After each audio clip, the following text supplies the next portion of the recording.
All rise for the Pledge of Allegiance.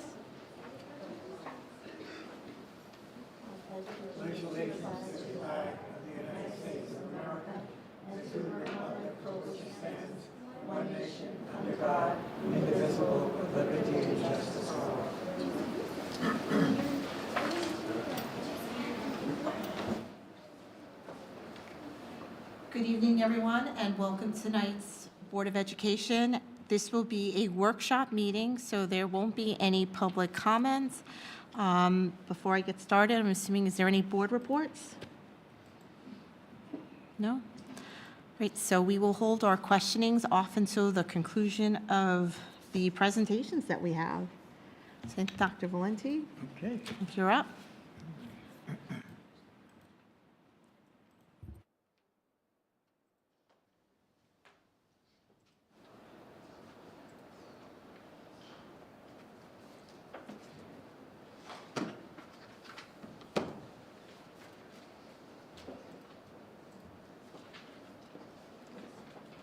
So good evening, members of the board, members of the community. Welcome to this workshop. We always begin with students, and tonight we're very proud to talk about our EMS Players Club production. Mary Poppins Jr. will run on Friday, December 13th, Saturday, December 14th. Friday, Saturday evening shows begin at 7 p.m. Saturday's matinee begins at 12 p.m. And on that note, would somebody representing Mary Poppins come forward? Ta-da! Nice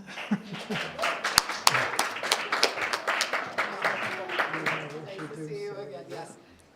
Hi, everybody. My name is Erin Bonner. I'm here with my co-director, Madeline Rendy, and we are in charge of the EMS Players Club. We are proud to present Mary Poppins this year. The kids have been working very hard. We have 42 kids in our cast and over 80 involved in the production, grades 6 through 12. So we have, again, our high school mentorship that keeps us going smoothly and helping mentor the middle schoolers on our tech crew and behind the scenes. We have our high school pit orchestra, which Miss Rendy runs, and we're very excited to perform for you 2 numbers. We have Perfect Nanny, which is going to be performed by Millie Convery and Colette Schwer, and it's describing what they're looking for Mary Poppins. So we're going to have Georgina Partridge, who's our Mary, step aside for just a moment, and then they will be performing Practically Perfect, where Mary's going to talk about how she's practically perfect. So, Georgie, if you want to step aside while they perform.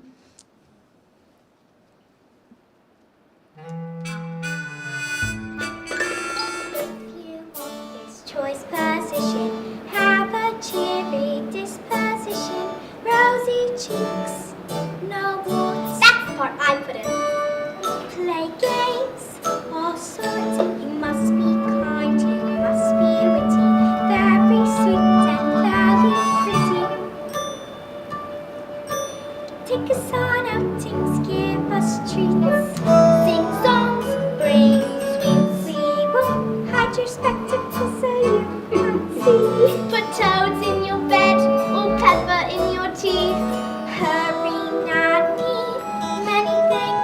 Sincerely, Jane and Michael. Thanks.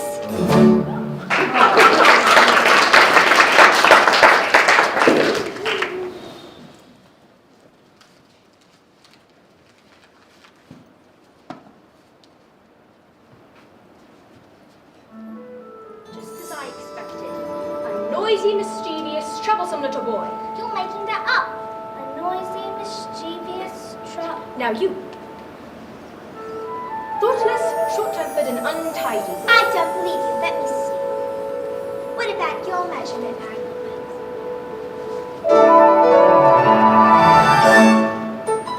I'm practically perfect in every way. Practically perfect. So people say. Each virtue usually knows no bound. Each trait is great and patently sound. I'm practically perfect from head to toe. If I had a fault, it would never dare to show. I'm so practically perfect in every way. Now perhaps you have a few questions. Not temperamental. No. Not grouchy or gruff. Very good. Will you say tender when the going gets tough? Quite the contrary. Do you read stories without a big fuss? Or have objections to travel with us? Some minor improvements may not go amiss, but at all times you must remember these. I like games, but I choose them. That's not I fair! didn't say I was fair. I said I was practically perfect, and here's my aim. By the time I leave here, you both will be the same. You will be practically perfect. Practically perfect. You will be practically perfect in every way.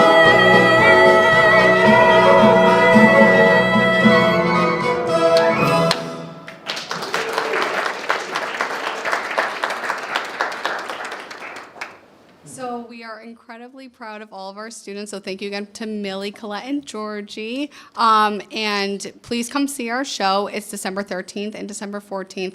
And if you want to see Georgie fly, we are flying Mary, and Bert is doing flips and somersaults and all the things. So it's a very, very special show. You can buy tickets at eastchester.booktix.com. And we would love to see you at any one of the shows. Thank you.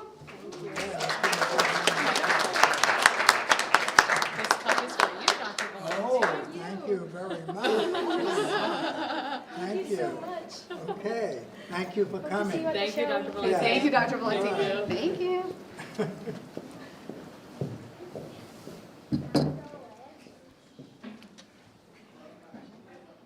Great way to start a meeting. Great way to end a meeting, too, but we have a lot more to go. So I did want to remind the board and the community that tonight we'll be looking at our secondary initiatives. And on January 7th, we'll be looking at K-12 initiatives with Dr. Bill Meyer, and Tri-States will be here as one of the topics, and K-12 guidance. So we have a lot in store on that one. And then on February 4th, we will be looking at an initiative with respect to the secondary schedule. So if you would see that going into the future, our goal is to complete all program initiatives prior to the budget formal presentation later that month in February. I did want to update the board on what we began last Tuesday. We're reporting on the survey, the Accelerated Learning Gifted Education Survey. We did receive 349 respondents, and we broke them out. Basically, 3 out of 4 were parents of K-5 students, and you can see how the other grade levels worked out. And I would say that the question came up last Tuesday, well, what percentage of the total enrollment would these parents represent? So if you had a total of 255 just K-5 parents, and that became your numerator over your current K-5 enrollment of 1,339 students, that shows a sample response of 19% just at the K-5 level. So that's very good when you're doing survey research. Anything in the 12 to 15 or higher percent range is considered very good. A couple of the questions that we asked that we didn't look at last week, but I think this is important for us to note. We asked how important it is for the district to introduce accelerated learning or gifted education for students in grades K-7. And I think it's important to note that 53% thought it was extremely important. Another 31% thought it was important. So out of the 214 respondents who answered either extremely important or important, that represented, again, 16% of your K-5 total population. The other questions that we asked, one was if the district were to introduce accelerated learning in the K-7 or K-5 area, which of the following would be most important to you? So of those groups who were responding favorably and important, they were looking for subject-specific acceleration, which practically means placing a group of students in a particular advanced math or reading class and having them proceed with a particular teacher for the duration of that particular program. And about 79% liked that option. Another 61% saw enrichment opportunities, special projects, competitions as being a way of addressing the needs of our gifted and accelerated learners. And another 50% thought early identification and assessment was important for giftedness, and we need to look at that beginning at the kindergarten level.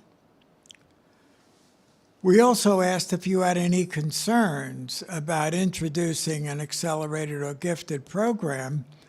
Now, 42% reported no concerns, but I think we should be aware, and don't forget, this is going to total more than 100 because folks would, were asked to sign in on any particular item that they wanted to note as a concern.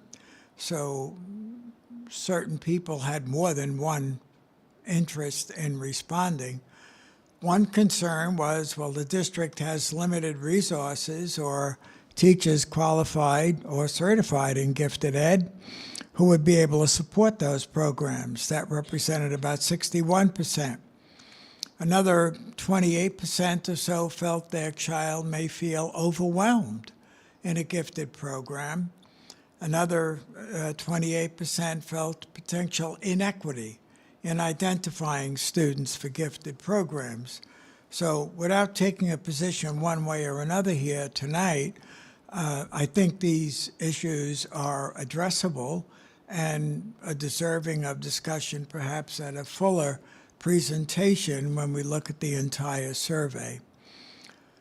The last item, what format for accelerated learning would work best in our grades?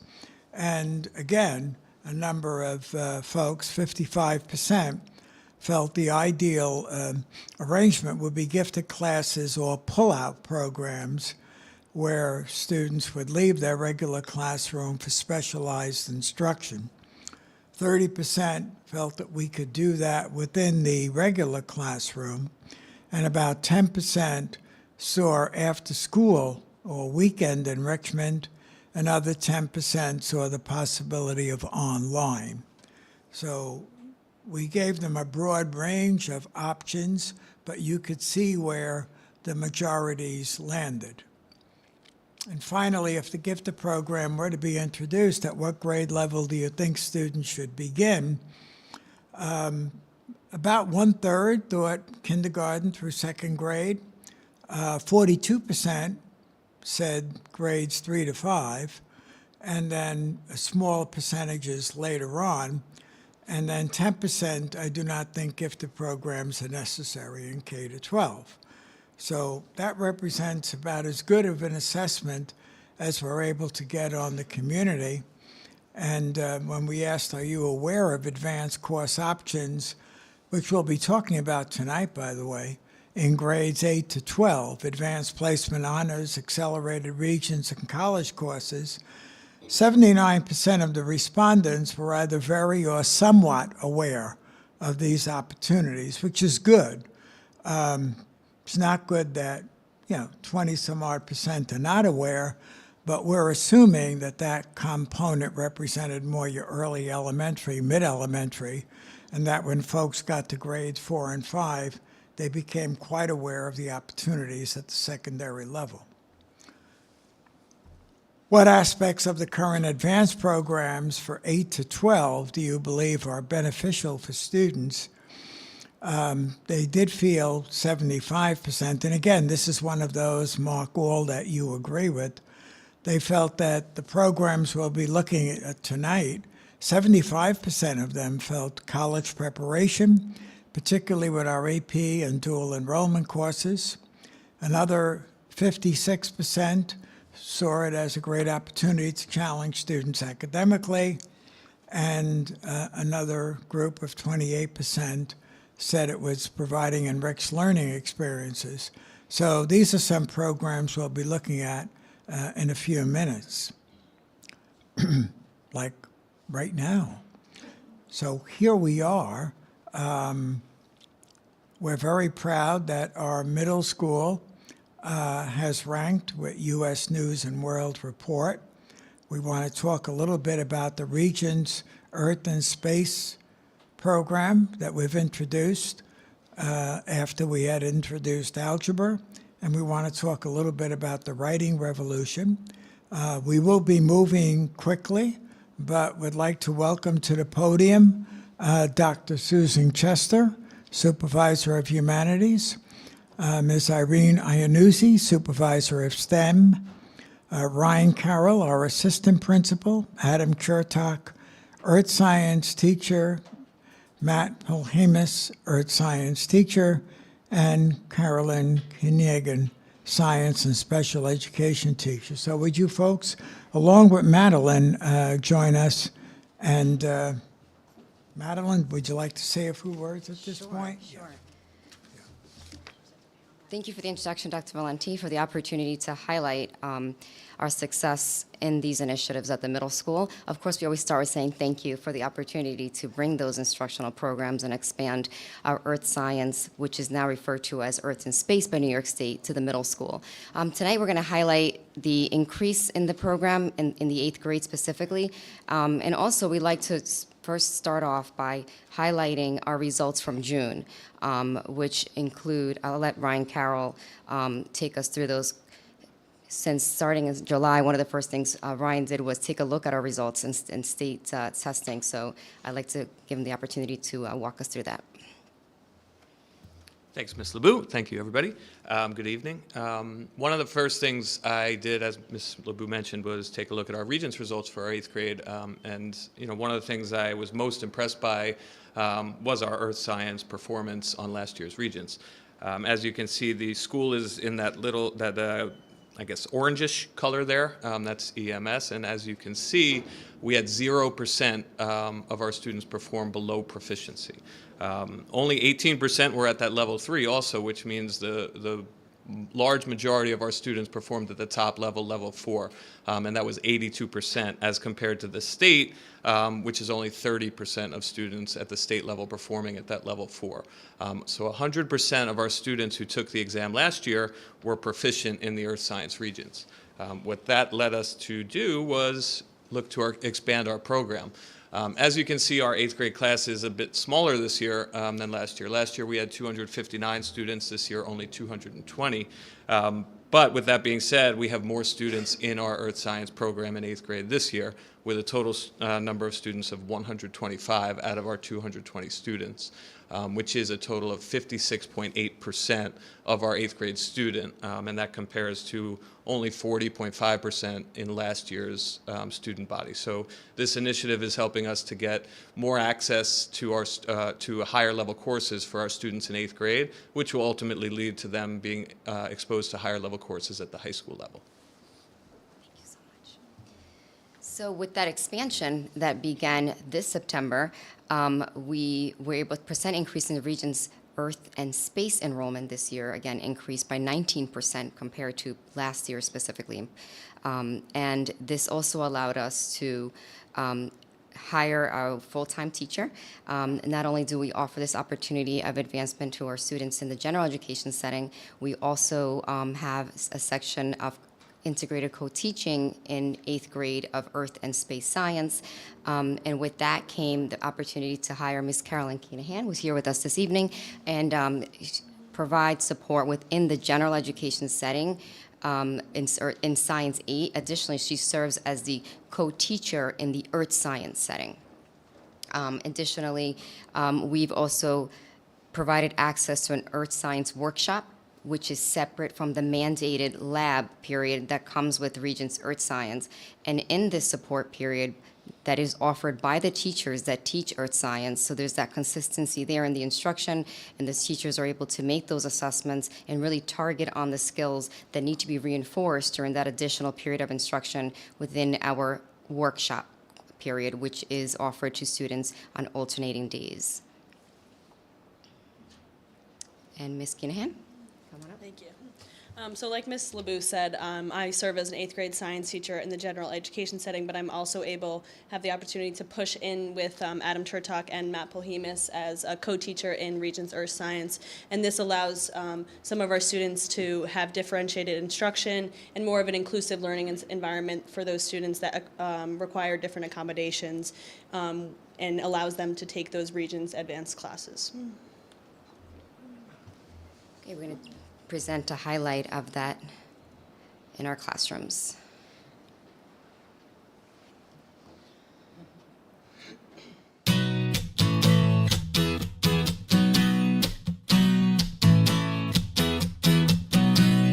Adam Chertok, and I've been teaching in Eastchester Public Schools for 24 years.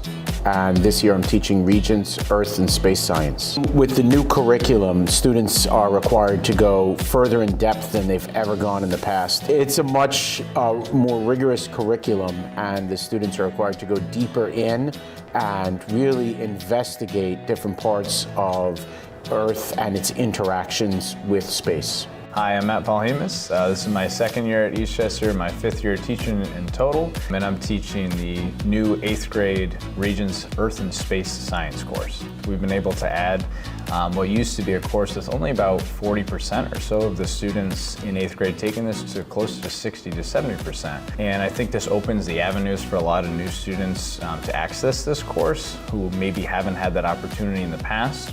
And so far, many of the students at Eastchester are really stepping up to the plate. With Regents Earth and Space Science, we're looking at the interior of the Earth. We're looking at what processes shape the Earth.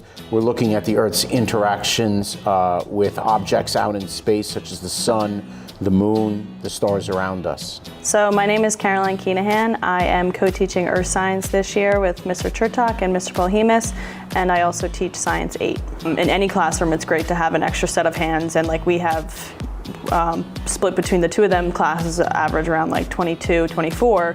So just having an extra set of hands to prepare, and I do a lot of circulating and making sure that students are doing what they're supposed to be and they're on task throughout the class period. They're really getting a true understanding compared to a more surface understanding of what they had in the previous curriculum.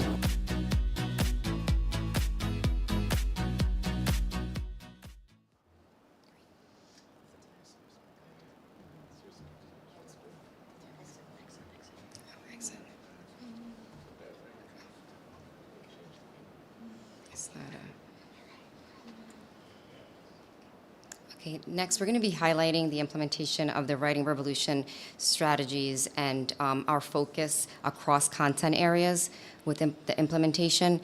I'd like to bring back Ms. Keenahan to the microphone, as she has been trained this year to implement those strategies in that framework, and uniquely into the content area, specifically in the science areas, where you will see that it's not only just implemented within our ELA classes and our English curriculum, it's across content areas.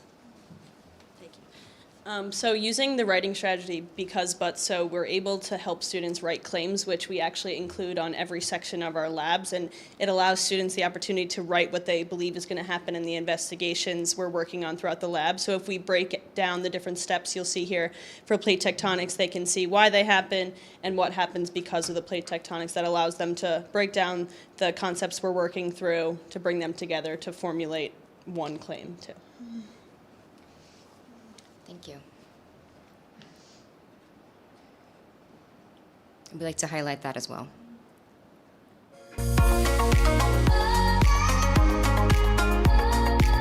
Hi, I'm Susan Chester. I am the supervisor of humanities K-12 here in Eastchester. We've introduced the Writing Revolution. I'm Madeline LeBeau, the very proud principal of Eastchester Middle School, and we're happy to showcase the Writing Revolution at EMS. The Writing Revolution provides structure in writing practices that can be implemented not only in our ELA classes, but also in our content area classes, so easily done in science, social studies. We recently had a visit with the Writing Revolution implementation team, and of course, with no surprise, they had only wonderful things to say about our very dedicated staff. That it starts to connect for teachers, and then I think hopefully for students, that writing is thinking. So if you are able to express what you have learned in writing, your teacher can really see what you do and don't understand.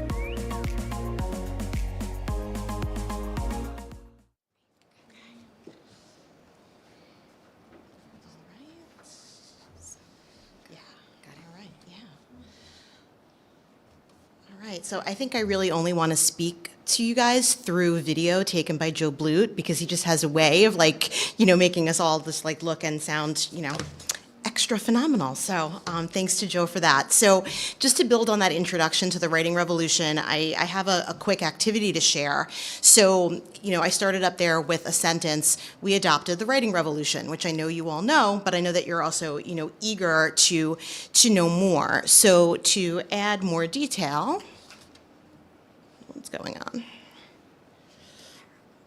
Yep. Okay, so to add more detail, I can jot some notes on, what we call a 5W1H chart. So I've got all of these details about who's adopted the Writing Revolution, what it means, where we're doing this work, when it was happening, why we adopted this, this set of strategies, and then, how it happened. So if I was to make this, official for the Writing Revolution, we would say that we adopted the Writing Revolution was a kernel sentence, and then I've taken those notes that I jotted down very quickly and informally and choose a few of the most relevant and then expand the sentence. So over the last year, we adopted the Writing Revolution in grades K-12 in order to infuse writing instruction across content areas, and Eastchester teachers engaged in 8 to 12 hours of training in one of 3 different courses aligned to their subject and grade level. So, that kind of level of detail and sophistication is something that we might expect at the secondary level and even upper elementary with, a good deal of practice.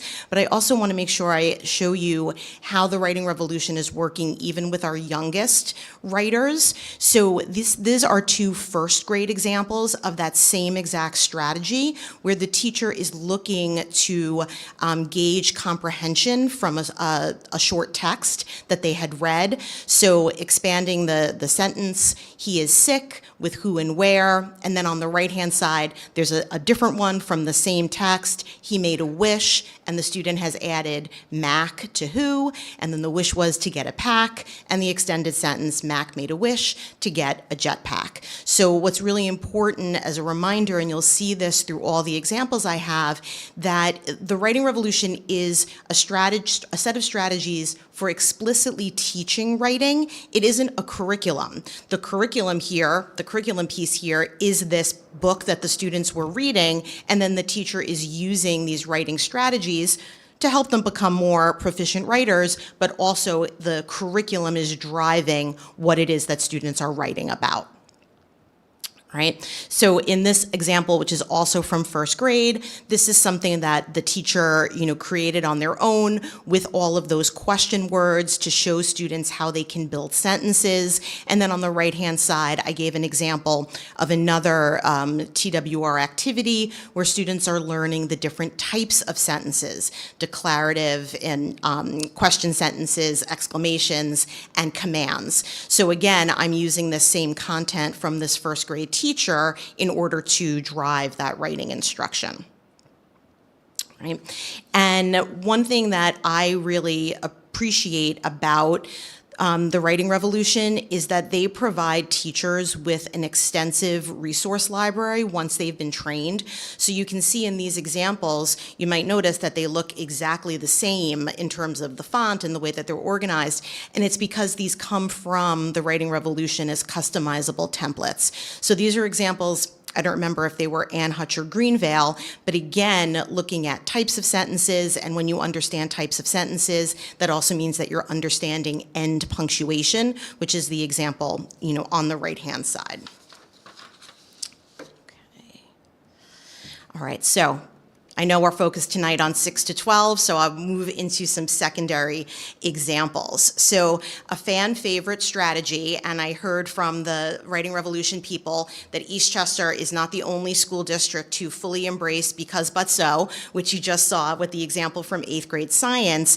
And many of our secondary teachers, this was one of the first things that jumped out, particularly in social studies, clearly now in science too. I'm really excited to hear. But when you're using the basic conjunctions because, but, so, it's changing the meaning of the sentence. So because is going to lead you to an explanation, but is going to change the direction of the thought, and then so deals with cause and effect. So when students are given the same content prompt with the 3 conjunctions, it's forcing them to show their thinking and their understanding of that content in 3 totally different things. Explain, cause and effect, and then, sort of change direction. What's the opposite? And on the bottom there, that is an actual do now from a high school social studies class. Complete each sentence based upon what we learned yesterday about the Constitutional Convention. And as the students were working, the teacher was circulating, and she saw that her students had no problem with the Founding Fathers met at the Constitutional Convention because, and they also had no problem with so. They were able to explain that the Articles of Confederation were weak and delegates were chosen by their states in order to form a stronger form of government, but they were really struggling with the but. And what that showed the teacher was exactly what they understood from the previous day and where she needed to review. So she paused the class, quickly said, hey, wait a second, guys, remember we talked about some of the conflicts and the problems? And then immediately students were able to say, the Founding Fathers met at the Constitutional Convention, but they debated many issues or they had arguments over what was the best way to organize representation. So with a little bit of teaching into that activity, again, we're using the writing not simply as a final assessment, but as part of that learning process and to see where kids are thinking. So it's a super powerful strategy. And another way that it's being used, this is going back to a middle school example, one of my favorite topics of all time, which is Ötzi the Iceman. Any of you that have had a child go through 6th grade, you may know who I'm talking about, the oldest, best preserved mummy ever found. And on the left-hand side, you'll see 3 because but so activities that the teacher embedded in a reading about Ötzi. So this teacher has been using this reading about Ötzi the Iceman for many years, but now has embedded a TWR strategy as a way of gauging comprehension and pushing thinking. And then the teacher went on throughout, a week-long unit to do a lot of other different activities. But I got to thinking about how just that note-taking in because but so, one simple strategy, actually gives students a lot of information that they could use in a paragraph or an essay. And I borrowed from TWR their single paragraph outline, and I just used information from that reading, and because but so, learning about, Ötzi being the oldest mummy ever found, talking about what his artifacts tell us about his place in his community, and a little bit about his death to organize a single paragraph. And if that teacher is watching, by all means, you can steal that single paragraph outline on the right. And like I was saying earlier, teachers have been taking things from TWR and then embedding it within strategies and lessons that they've been doing for a long time. So I know this one, the font's a little bit small. I apologize, I should have put it on 2 slides, but this is a teacher's outline for an essay where students have to, make a claim and then, follow it up, defend it with reasoning. And you'll notice at the very top, really good introductions give the reader a little bit of context before getting right to that thesis or that claim. So the teacher is embedding those question words again to get the students thinking about context. And then something else you'll notice, when their students are being prompted to give their reasons, they're also being reminded to use a transition word. And that's another lesson that Writing Revolution emphasizes. And this is an example of a transition word reference sheet. It's quite extensive that students would have access to.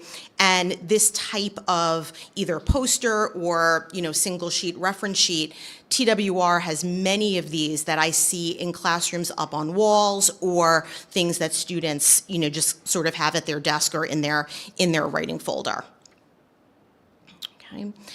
And then finally, I wanted to make sure to give examples from, a senior level English class. So, how are our teachers who have always taught writing extensively and have always been working with students to improve their writing, how are they kind of infusing some of the Writing Revolution strategies and terminology? So with this one, adding complexity, using subordinating conjunctions and appositives, you'll see here the teacher giving examples of different subordinating conjunctions that students can use in their writing to make their sentences more complex.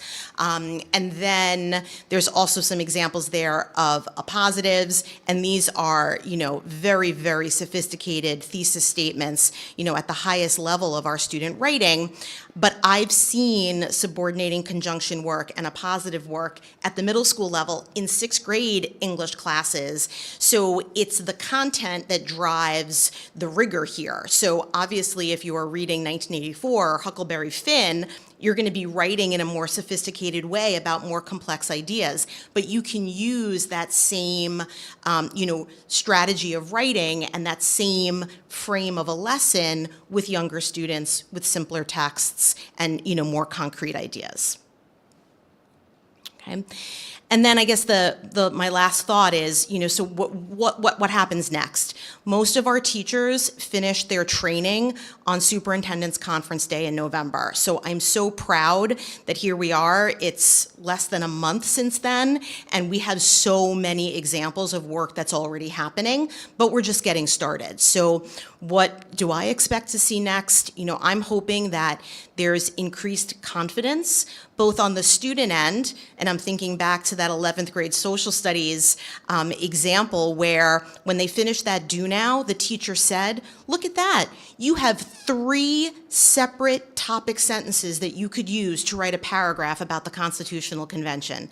And for students for whom writing may be, it's challenging, they don't know where to begin, just showing them all the different ways that they can construct writing that is, low stakes and low stress, I hope that increases their confidence. And I hope it increases confidence for teachers too. The majority of our secondary teaching staff did not learn in graduate school how to teach students to write. So if they can use these strategies, infuse them within their content, it's not replacing science or history or mathematics, but infuse it, then hopefully teachers feel more confident assigning writing. I'd hope that we're going to see more writing more often. That does not mean more essays for students to stress out about or teachers to spend weekends grading, but more of those shorter bits of writing using note-taking and all the other strategies that I showed you. And then more writing for formative assessment, more writing to see what kids know, where they need to grow, writing along the way of learning, as opposed to, only writing at the end when it's, time for a grade. Okay. Right. Thank you. Thank you again for having us this evening, and thank you to Dr. Chester, Ms. Iannuzzi, and our staff here today, Mr. Carroll as well. Thank you. Let's give them a big round of applause. Thank you all very much. Do you want to entertain questions after the secondary high school presentation? Okay. That way we will not lose our momentum. I see Mr. Welks. Do you have your team with you, sir? I do. The whole team is here. Okay. It's a busy night at EHS. It certainly is, yeah. We just inducted our newest members of the Math Honor Society. Why don't you introduce your team? Absolutely. How you doing? Good. So tonight with us we have Assistant Principal Joe Gilson. We have Jackie Osmanage, who's the Math Department Chairperson. We have Jen Gavin, AP English Literature teacher. Manny Suriel is AP Computer Science and Math as well. And we have a couple of students who are going to speak about their experience as first-time AP students in our program. So thank you for allowing us to be here tonight. We're really excited to talk about curriculum instruction. I mean, that's the heart of what we do. It is all about teaching and learning. I have to say, as I've been here for 5 months, it certainly feels longer, and I've implemented my entry plan. I've really been impressed with the faculty's willingness to engage and be thoughtful about teaching and learning. We've restructured our faculty meetings to allow for interdisciplinary conversations anchored around our monthly teacher feature, where a willing teacher volunteer shares innovative instructional techniques and then facilitates discussion about how colleagues might implement these best practices. Just yesterday, we had the pleasure of a presentation from my former colleague, Jerry Creasy, who's the co-founder of the Center for Innovation at Scarsdale Public Schools, and he led that work for many, many years before retiring. He's now a renowned speaker on the impact of artificial intelligence, the impact on education, and I think our faculty was receptive to his message around the potential for instructional redesign necessitated by advances in technology. So lots of good work happening here, and of course we're excited to talk tonight about strategic priority number 2, specifically goals 12 and 13 around advanced placement participation and making Regents courses the default option. So to dive right into the presentation, let's start with the advanced placement courses that we offer. I think we have a good balance between disciplines, and as you'll see later in this presentation, we're looking to add exciting new courses in other areas. I have had the great pleasure of observing many of our AP teachers, and the level of rigor, critical and creative thought, and strong instruction in these classes is commendable. I'll now turn it over to our Assistant Principal, Joe Gilson, who has been instrumental in this work. He's going to talk a little bit about some of the enrollment trends. Thank you so much, Mr. Welsh. So we take a quick look at this first chart. We notice our AP enrollment for the last 5 cohorts. On the first row, you have total AP students, which represents every student that took an AP exam. Then there's the number of exams, which represents if a student took 5 exams, they would count 5 times. And of course, you have the percentages as you go across. So as you see over the last 2 school years specifically, we have increased our AP enrollment with a large increase from 23 to 24 and a significant increase from 24 to 25.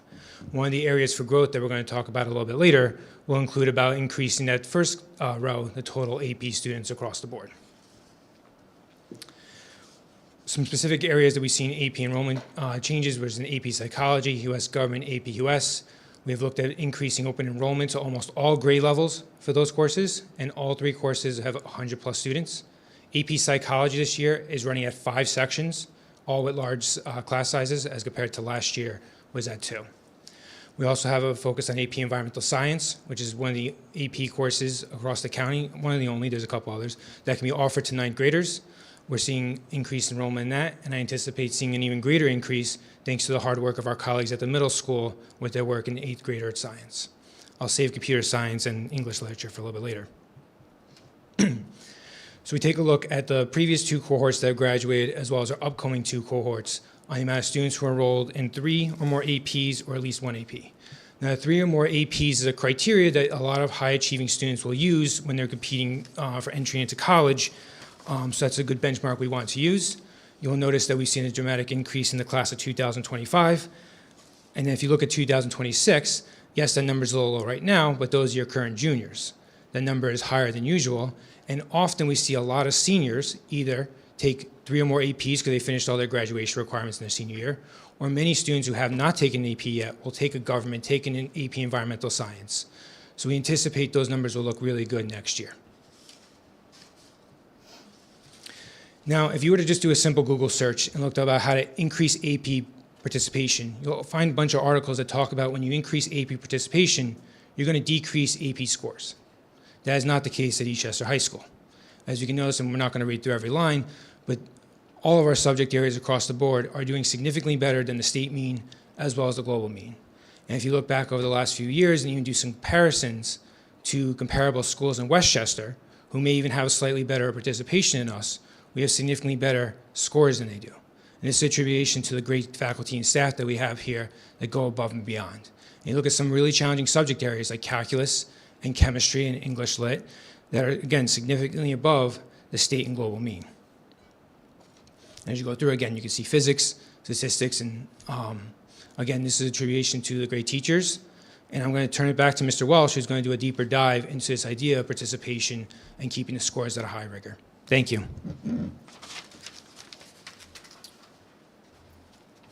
Just a note on that, that number 3 APs. Interestingly enough, I read something recently that the recommended number of APs in a given year that the College Board suggests students taking is 3. Just because, you know, we want to be cognizant of overload, allowing them to devote their time to their studies in these rich classes. But what I'd like to do now is take a little time to disaggregate some of that data you just saw. And what I want to do is illustrate that success has not been sacrificed by expansion. So first year, you know, I pulled these lines straight from the chart you just saw. We have AP Computer Principles. You'll see that over the last 3 years, the program has grown. That's the first column there. It's grown from 11 students to 45. I think in a few minutes when you hear Mr. Suriel speak, you'll understand why. So 11 to 45 students, yet the mean score has remained consistent. That's the second column there. So in 2022, it was 3.82. In 2024, with 34 extra students, it was 3.78. So again, consistent performance, even though we've seen expansion. So again, looking at computer science still, you'll notice that in 2022, this is the third column from the right, just under 91% of students scored 3 or better. And you, again, down to the last line, 2024, you see almost 96% of students scored 3 or better. So really outstanding performance there. If we turn to AP English Literature, similar results. Again, we've moved from 22 to 40 students, and we've maintained over 92% of students scoring 3 or better. Environmental Science, more good news there. Of course, we've seen quite a few first-time AP participants excel in. With an expansion of more than 2.5 times, we still have 75% of students scoring 3 or higher. And of course, for those students who don't score 3 or higher, they've still had an incredibly rich experience conducting high-level lab work and engaging in rich discussion.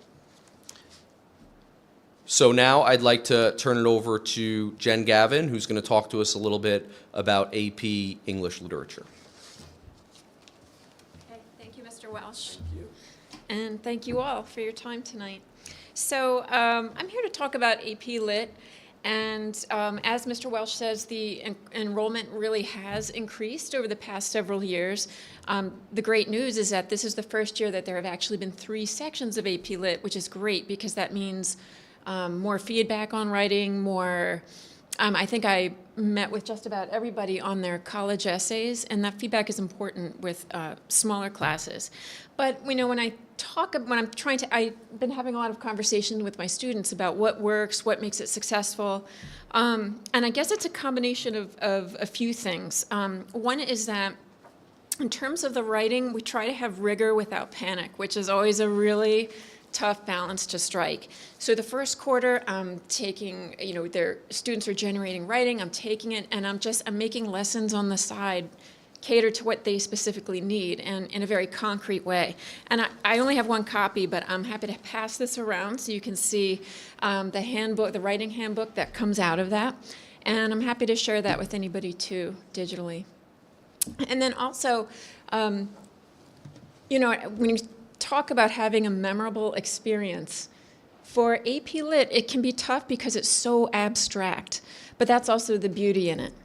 And you think about the ways that you want students to learn information, and it's only when they really have good memories of taking in that information that that info becomes knowledge.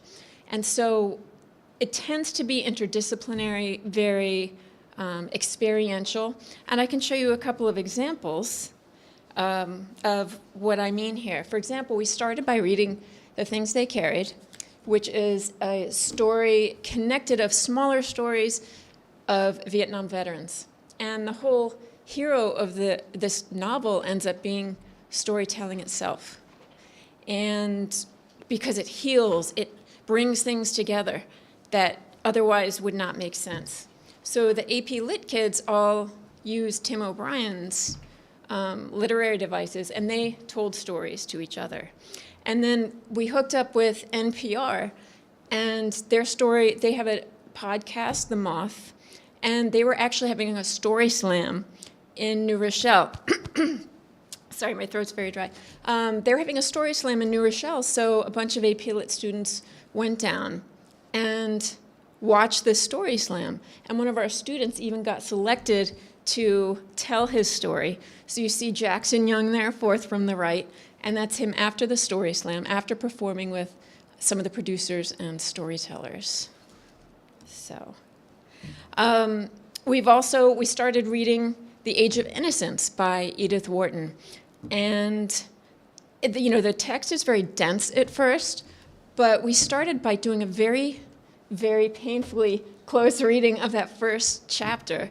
And then students had to extrapolate from Edith Wharton's literary devices. They had to do a living essay where they reenacted certain things and embellished on Edith Wharton's language to make it fully immersive. And this is a social media post from somebody in our period 3 who said, Halloween or lit?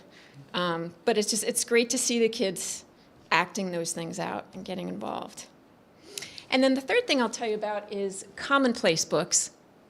And this is a centuries-old tradition of recording one's intellectual growth. And this can be a digital portfolio, or it can be a notebook. And I'm old school, so of course I'm pen and paper. So students keep a notebook, and it's not a journal of their feelings. It's really a record of their own intellectual growth. So they make entries based on readings that they do, books that we're reading, but the entries can really be about anything that they find interesting. So I'll explain that in a second, but I have some examples there. On the left, That's Benjamin Franklin's commonplace book. And on the right, you probably recognize Leonardo da Vinci. And then some student samples. Each entry has tags, and those tags are categories. So, for example, you can see there on the right, one student connected something from chemistry, drew out the formula, left some space, came back to it later because something else that he read in a book somehow related to that chemistry formula. And the idea is that there are no new ideas out there, but there are new connections. And it's fascinating what the students are able to connect with each other. The lower left, this was something that was just written on a worksheet that the student got inspired about. Here's somebody, don't know if you can see that, had a Harry Potter moment, and they were connecting it to something in their health class, which was interesting. So it really is about making those connections that will help them. And it's about the exam. And it's great when kids are rewarded with good grades on that. But that's one day. And the hope is that students can take this knowledge with them into college and beyond, no matter what they pursue. So anyway, we can hear from some students who are currently taking AP Lit, and they can tell you about their experiences. Hi, I'm Grace. So I just wanted to talk about some of the assignments that we've been doing throughout the year. So I could start with the commonplace book. One of my entries specifically, it's kind of hard to see the connection unless I was doing it in the commonplace book. I connected what I was learning in calculus to the things they carry and to my favorite song lyric, which is kind of all over the place, but it made sense to me. And I really like being able to focus on the interdisciplinary connections that I can make in English class. And then one of my favorite assignments, as Ms. Gavin discussed, was when we got to go up and tell our stories, just of anything that's happened to us in our personal lives. And I think just telling stories to your class doesn't seem like it might have like a lot of value, but I especially think about it going into like the AP exam and moving forward. We have timed essays, and being able to speak out loud and tell a story in that capacity has a huge value to being able to write an essay, getting those ideas to flow out more quickly. So I think that moving forward will be very helpful in taking the AP exam and just writing essays in the class. And then in the upcoming weeks, we're about to do a skit, a satire, about something that's happening at Eastchester from our perspectives. Since the book we're reading right now, Age of Innocence, really was a satire on society at the time when it was written, we're performing our own satire about something that happens at Eastchester. And I think that's a great way to kind of immerse us in the book and understand what a satire really is, because it's one thing to read about it and it's another thing to, do one yourself and act it out and really get a feel for it. Hello, my name is Alexander Devaney, and I'm also taking AP Lit. My class has the benefit of being pretty small, and because of that, we're like a really tight-knit group. So I also really like the project we're working on right now, so that's the satire. It's really a nice opportunity to kind of relax, and although we're like being constructive and thinking of funny things, but also relevant things in the school and how teachers act, how students act, and how parents act. It's a really nice time to have this constructive literary experience while having some fun and it not being very rigorous and do your grammar, do your vocab. It's a great way to have some constructive learning combined with some fun, which I always have a good time at. For the commonplace books, I also really enjoy them because they really allow us to have like connections in pluridisciplinary fields. I write a lot about math and science in my commonplace book, and it's really nice. Obviously, math and science are very intertwined, but how physics applies to mathematics, and also just the history of math and science. It's very interesting to see how humanity has progressed so far, and I find it very interesting to write down about this, and also when I'm reading my past entries, I can annotate them, I can add on to them, and that's always a great time. Thank you.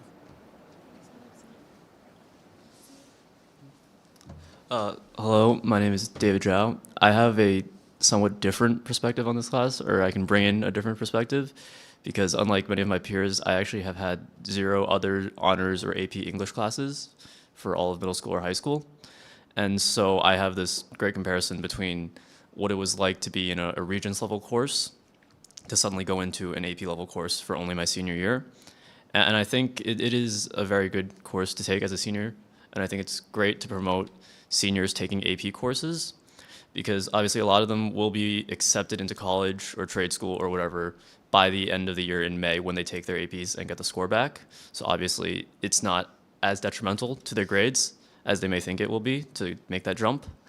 And also a lot of these senior APs, I think they work really well together with that idea of interdisciplinary work. And as the middle school teachers talked about bringing in English skills into other classes, with the senior year social studies class, it's AP Gov, which is also a very non-linear class. It's all about reading these documents from US history, but not in an order that would be entirely, oh, this happened first, this happened second, this happened third. You're going to be looking more at how is this related to that, and you'd be skipping 100 years or so between them. And I think also it's great to just see how your English skills can be used into describing other things you know, and therefore showing yourself how much you know, and also showing yourself what do I not know, what vocab words do I need to improve on, what grammar skills do I really kind of suck at, And so you're reading your own things over and over again, you're writing out your own things, and you're adding notes and you're taking notes away, and you think, okay, yeah. So that's really, I think, the benefit of taking AP Lit as a senior.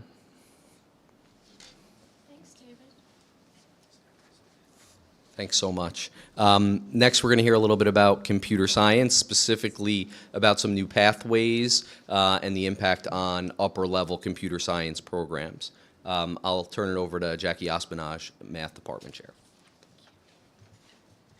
Good evening. My name is Jacqueline Osmane, the chairperson at Eastchester High School in the Math Department. Emmanuel Suriel and I are here to discuss changes to the sequence of computer science courses offered at the high school and to propose a new course. I would like to introduce Emmanuel, a fellow math teacher and computer science teacher, to speak in detail about these opportunities for our students. Thank you. Hello, good morning, good evening, sorry, it's been a long day. So we have 2 things we want to talk about today. First, we're working on bringing 3D printers into the robotics course. If you don't remember, it's okay, but I was here like 2 years ago, and I showed the project that they made. And that class has been going great, the kids enjoy it, but I brought it up to administration that having 3D printers would just enhance that class. Right now, everything we're doing is more prototype. If you recall, it was like cardboard, or maybe some kids use wood or popsicle sticks. But having 3D printers will enhance the engineering part of the class. The programming part I think is doing great, but the engineering part is a little lacking, and the 3D printers is just gonna make it so much better. So right now that's what we're working on, and we're hoping for next year to have that. The other thing we're working on is changing the pathway for computer science. I'll be honest, I didn't know everything that was happening today. I just knew my part, my 4 slides, and it totally fits into everything that everyone else was talking about. If you look at our current pathway, I want you to focus on the class on the right, AP Computer Science A. This course is our highest level computer science course. It's equivalent to the first semester in college of computer science course. What we want to, also something I want to say here by looking here, it takes a student 3 years to get there. And because of that, we don't get many students in that class because maybe they started in 11th grade, so then they can't take that class because it takes them 3 years to get there. Or it's usually seniors in that class. What we're proposing is to create a new pathway to CSA to allow earlier grades to allow students that are excelling from the very beginning, from the first course, to say, oh, they can actually handle this, the rigor of that course, and skip straight to it. What that's gonna allow to do is, instead of just having 11th and 12th graders taking APCSA, we'll have maybe 10th and 11th graders taking APCSA. And that's gonna allow us to open up a course after APCSA. The course that we're proposing is data structures. Data structures is typically a course that follows, it's like a second year course in college or a second semester course in college. It's not offered in high school on a regular, like there are high schools that offer it, but not normally. This is gonna allow students to experience this high level content in high school.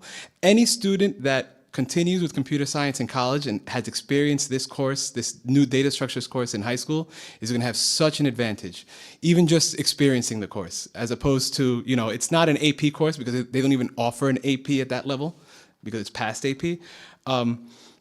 But that's the new course we're proposing. What I want you to see here is that this would be the new pathway. Notice there's still 2 ways in. If you notice at level 2, there's an AP Computer Science A there, so it doesn't take 3 years to get there, it just takes 2 years to get there. And then the data structures would be considered a level 3 course. And please note that the level does not state the grade level. Like level 1 does not mean 9th grade. It's wherever they want to start. And one more thing I want to point out is the way we hope that students see this is that they see this as a menu. As opposed to like, I have to take all these courses, it's more like, which courses do I find interesting? And if, let's say a student wants rigor and they want to see that high level stuff, then they're gonna try to do the path computer programming to computer CSA, and then straight to data structures. But you know, there are some students that want more project-based and more creativity. Well, they still have robotics there, they still have AP Computer Science principles, and they still have web design.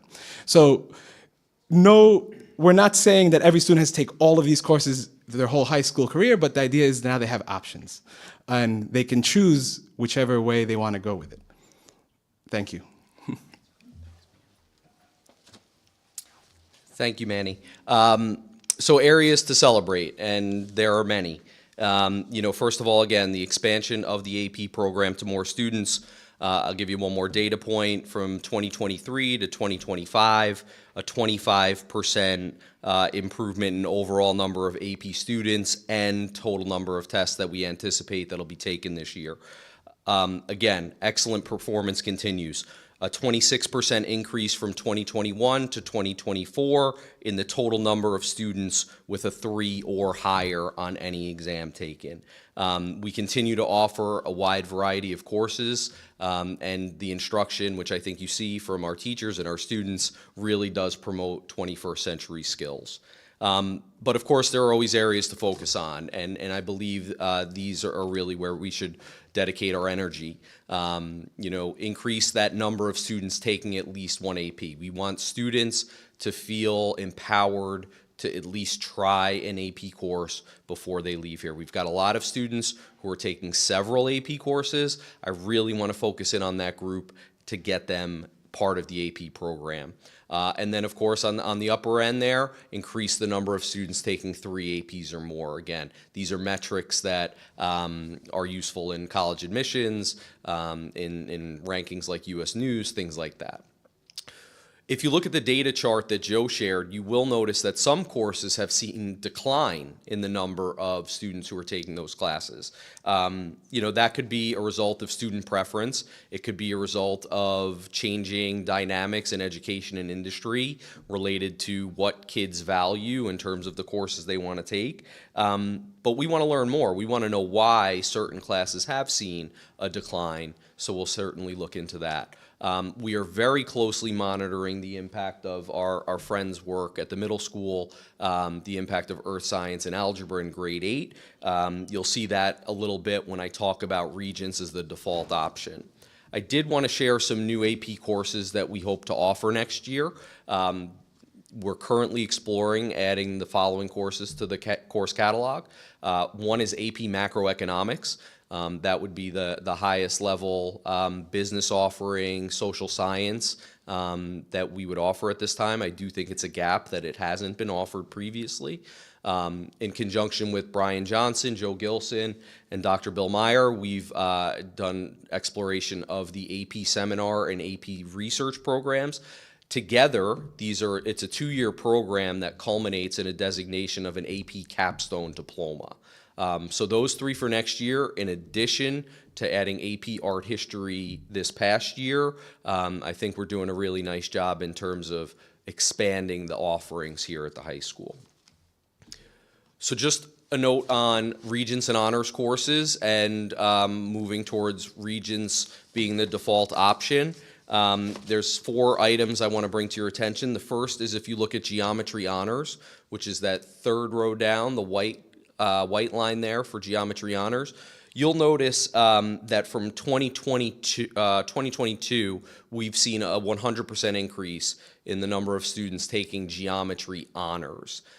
Similarly, we've seen an increase of 32% in the students taking the Principles level class.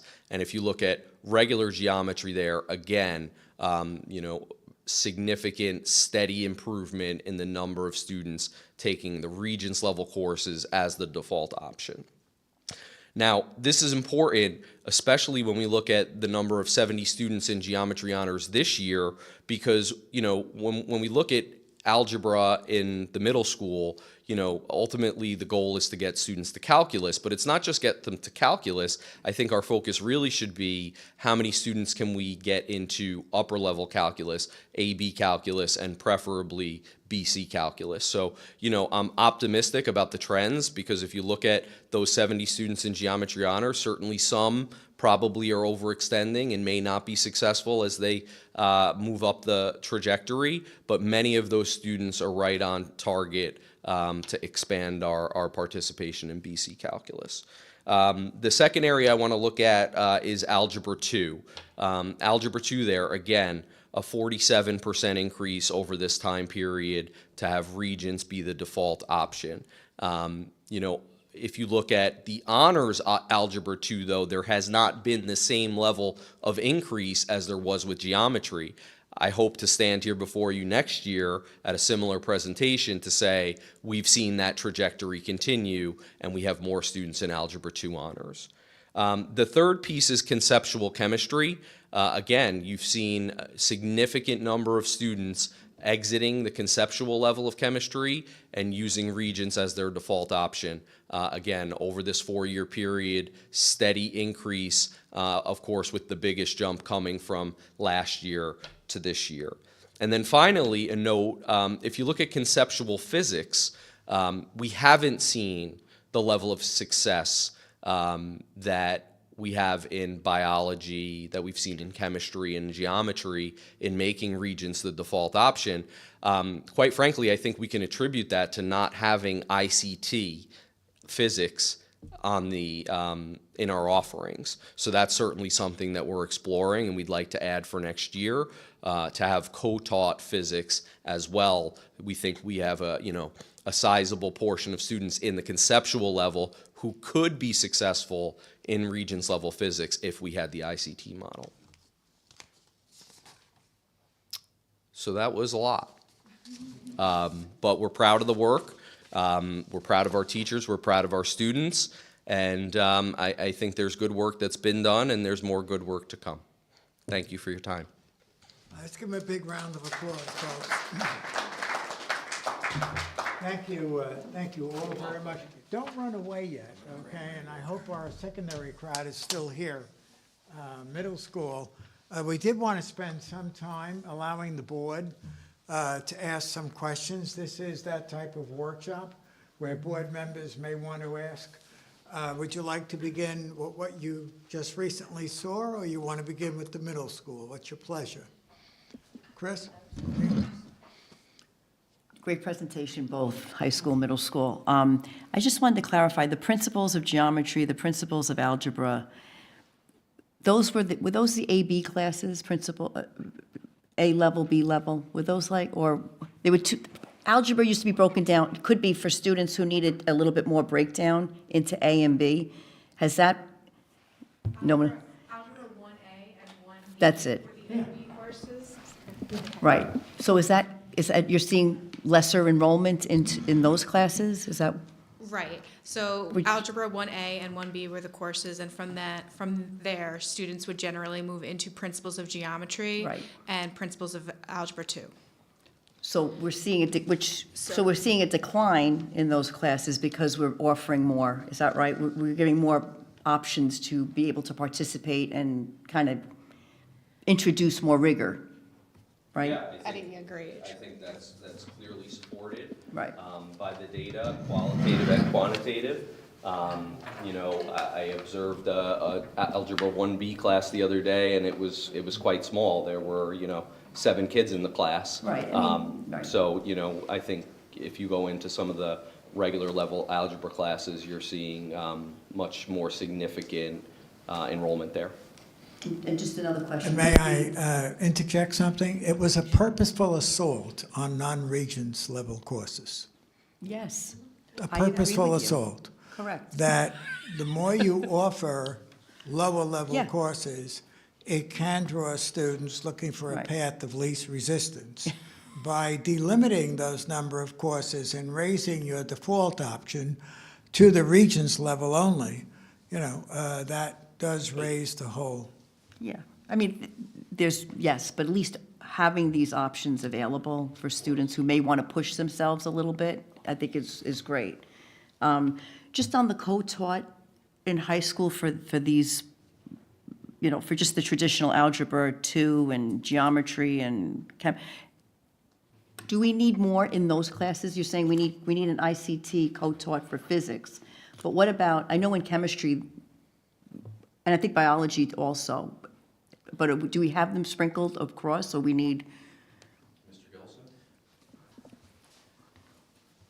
So I think we have the classes, but you would often see over the last few years, there would have been 1, maybe 2 sections of them. Right. I think we're going to start to see an increase of even more. Now the kids have the option, it's going to take, you know, a few years for them to trickle up. Right. But that's what Mr. Walsh was saying, that if we don't have that option in physics, kids don't have the opportunity to do that. Right. Now providing that. So we have the teachers, we have the capacity to do it, we just need to make the pathway for them. Thank you. Again, what you're seeing is a domino effect. We've created a domino effect by getting more students into 8th grade Regents level courses, right? Those students move from 8th to 9th to 10th. Now you're seeing the impact on what? Geometry, right? Algebra to geometry, you're going to see a further impact. So it opens the door to programmatically allowing more youngsters to engage at higher level courses. It's an investment. It's investment in personnel as well, because some youngsters are getting 9 dosages, remember, over the 6 periods. So they don't simply go every day on certain days in a 6-day cycle. They're taking an additional class to help them reinforce what they learned and some workshop, tutorial, small group assistance. Yep. I'm going to ask, okay. Dr. DeMarco? Okay, just a clarifying question, I guess, for both middle school and high school teams, for anyone watching at home, and particularly for parents like myself, maybe that we're not at the level yet of 8th graders. But when we're saying open it up for more students, do we mean not having as stringent GPA requirements, in addition to having the ICT opportunities, in addition to having the workshops, the labs? Could you just clarify a little bit about how more students, whether it's the Earth Science Regents or the AP classes, how they are given that opportunity? Is it student choice? Is it if they're on the cusp of a certain GPA? Like, just how that works a little bit.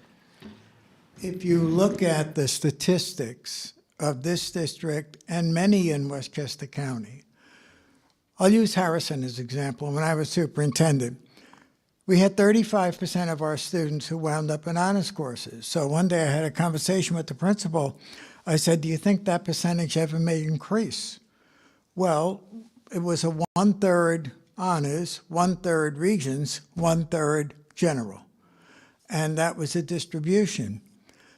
If you come in with a prearranged formula, then that becomes culturally normed within your community. Now, I used Harrison as an example. It happens in many other communities here in Eastchester as well. Our magic number was 40%. 40% in honors, and then we distribute the other 60% elsewhere. we're trying to break that cultural norm, and you've seen it happen tonight with the help of these expert people.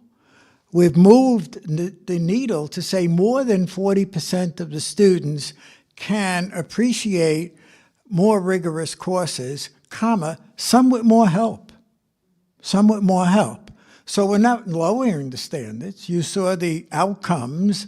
They're still performing in the proficient range, all right?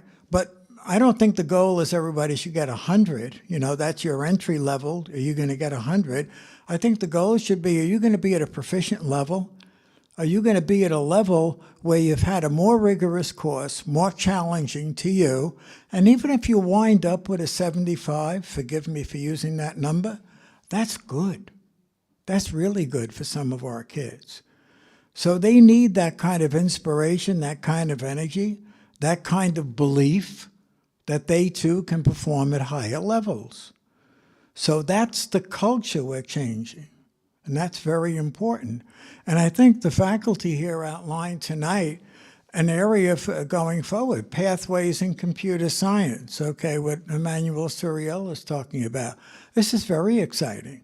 Once you begin to unleash the energy of a faculty, be it middle or high school, you're going to see innovation. And that's what this is really all about. You're innovating in terms of bringing more youngsters into higher level courses. At a greater expense, yes, because they're going to need more help and more support. But if we don't invest in this, what are we investing in?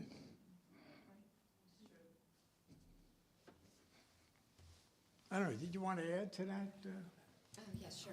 So, and to Dr. DeMarco, it's starting in the 8th grade, the pathways that we're setting really sets the students up for that level of opportunity to take higher level courses in the high school. We provide the support, as Dr. Valenti mentioned, at the middle school level with the additional workshop, which is taught by their algebra teacher or by their earth science teachers, where they can make those assessments in the classroom setting and then hone in on the skill sets that need to be reinforced, need to be retaught, or need to prepare students in advance, having noted or assessed students during the regular class time.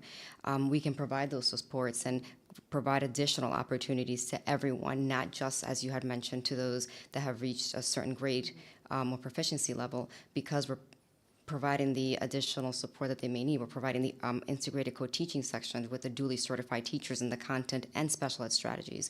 And through those efforts is how we hope to continue to provide the opportunities and certainly provide opportunities for students to have more, should I say, more opportunities in high school for the higher level courses. No, that's great, thank you. Yeah, sure. And I'll just add to that because it was sort of what I was going to ask as well. But I think the second part of my question would have been, to the extent that, you know, we've opened up the doors for students to be able to take these classes, there's also additional classes offered which might pique interest of students to now say, oh, I really like chemistry, I want to do that, we didn't have it before. Great. Is there also a role that the counselors play here, especially most likely starting at the 8th grade level, to, you know, the students that may not necessarily want to take that jump on their own, have the ability to sit them down, talk about what might work for them? And then the second part of that question is, I think we've been mentioning grades, you know, may not necessarily be as good as it would be if they were in the regular class. I assume that's on a lot of their minds as to how that's going to impact their GPA and college applications and all of that. I think that's probably something that the counselors need to talk to them about. Is that part of our efforts too? It's awesome to see the increased participation, so I assume that's part of what's happening, but just wanted to know if it is and if we continue to do that. You know, I would echo what Dr. Valenti said. It's a culture, right? You have to establish a culture of high expectations for students, for themselves, but also to instill in them things like perseverance and grit and resilience. And these are things that, you know, we focus a lot on with our SEL programming. You know, this generation may not be as resilient as previous generations. But to your point specifically about the counselors, yes, absolutely. These are conversations that they're having. You know, in general, the conversation is about what is the appropriate class? What is the benefit of taking this class versus that class?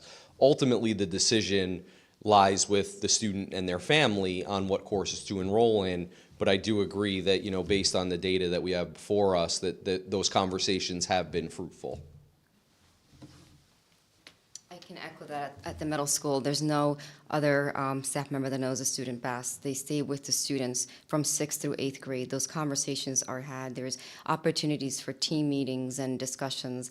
Our student schedules are, individually developed with the school counselors and conversations with their parents, and we certainly really rely heavily on them and their support, not just to individually work with the student, but even through scheduling and helping us program so that we can meet the student needs. Thank you. Joe, did you want to say something? You were leaning toward it. You're okay? You're good, Joe? Appreciate it. Anybody else want to jump in?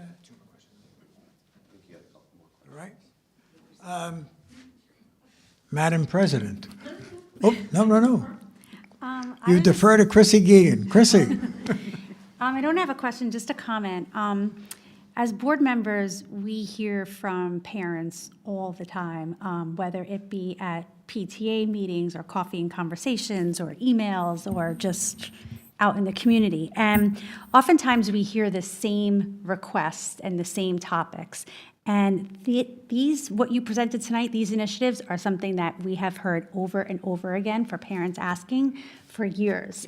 As I was the SEPTA board liaison for several years, and I will tell you that every meeting I went to, this was a topic of conversation. Like, how can we get our kids to take these higher level classes? They should be included too. And how, not only should they take the classes, but how can we help them to be successful? So thank you for all your efforts. We really appreciate it. I know the parents really appreciate it. And I was really so pleased to see that not only are these kids taking the courses, but they're being successful, and the scores were really impressive. So thank you very, very much. I'll echo that, and I also just want to thank the students who spoke and their experiences, which honestly was the best part about hearing. So thank you very much for coming. Do you have a question, Christine? Yeah, I actually have two questions. And again, all this work is just phenomenal. Also increasing the electives of the AP courses, especially not just on the disciplinary, the math and the science and the writing, but also on the arts, on the computer sciences. Just on the writing, which I think it's finally fantastic, because we all have heard, my kid doesn't know how to write, especially for a lot of us who have young children who've lost that foundation because of COVID. I think the workshops that are offered, especially in the middle school, are fantastic. Has there been any thought of perhaps opening up or looking as to maybe having a writing workshop?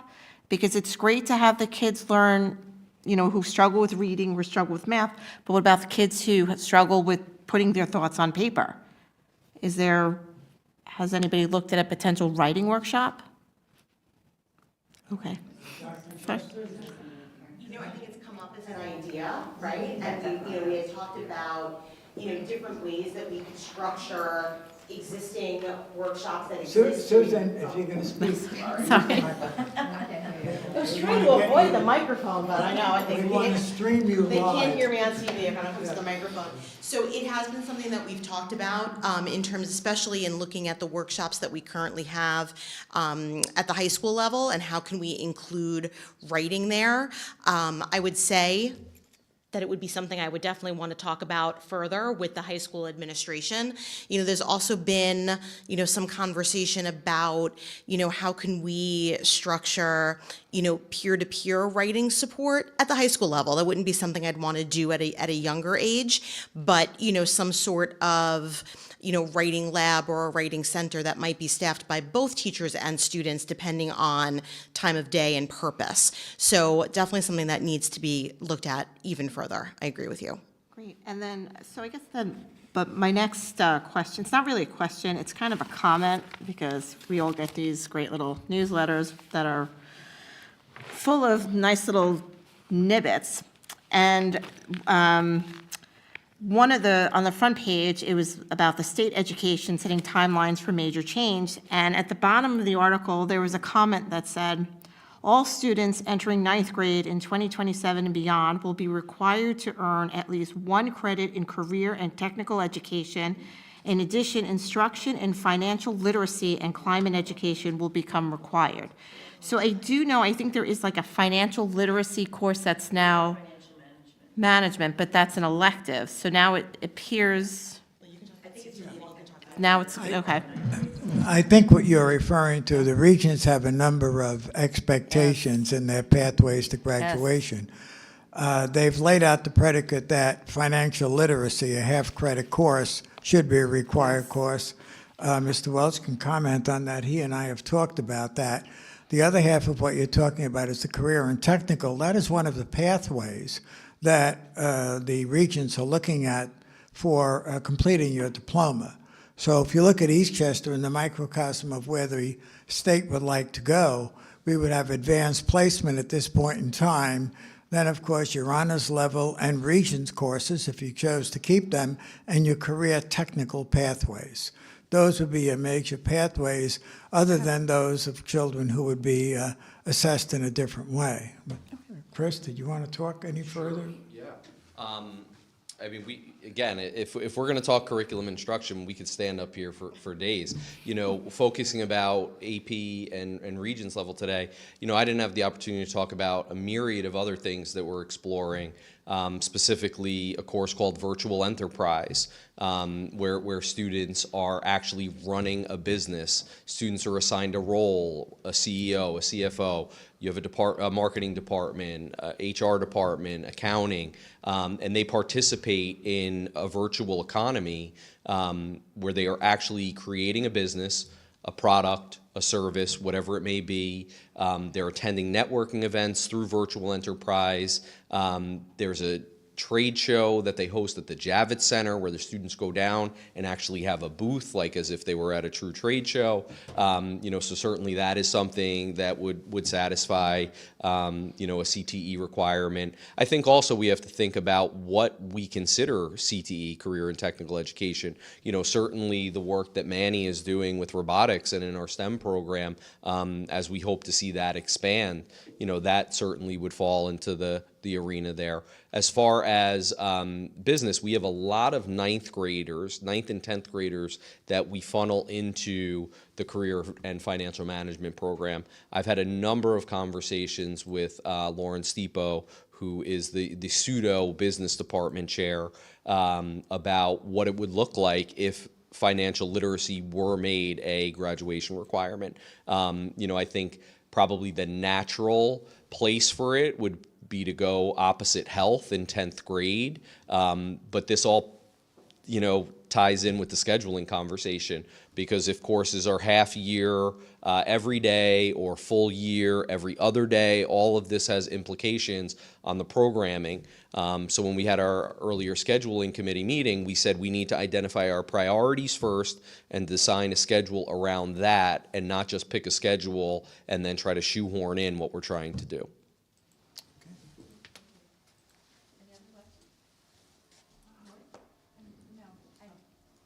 We're all good?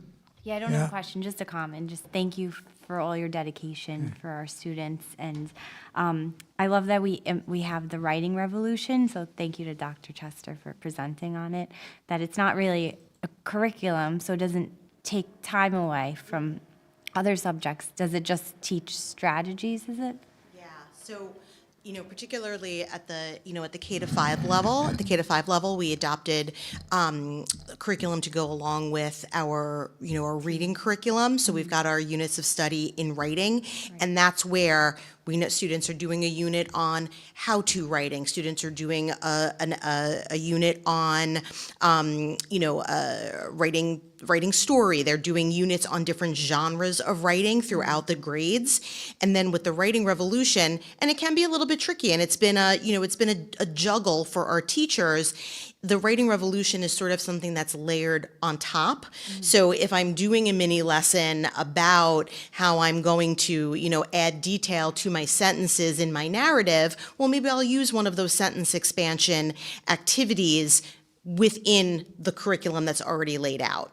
Right? So that's how it's, you know, going. And then it really works well, especially in the content areas. Like I gave all those examples where you're using it to drive the content, to move the content forward, not to replace the content. Okay, thank you. The way I describe the writing revolution now in the second district that we've implemented it. It's the science of writing.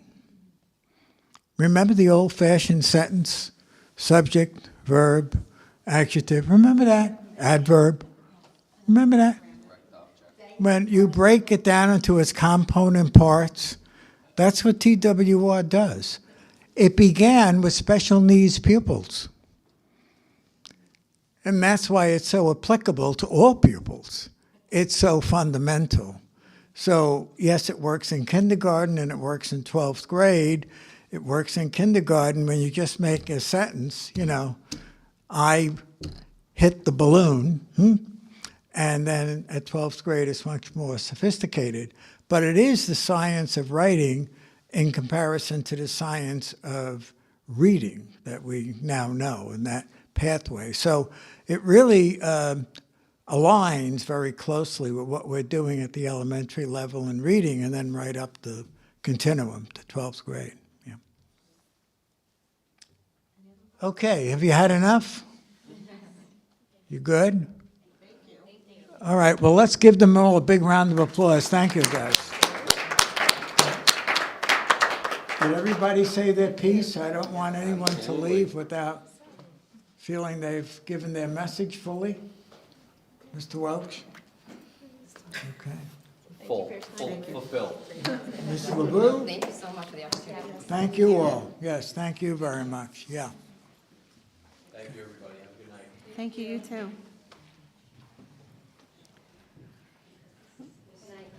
Good night. Good night Thank now. you.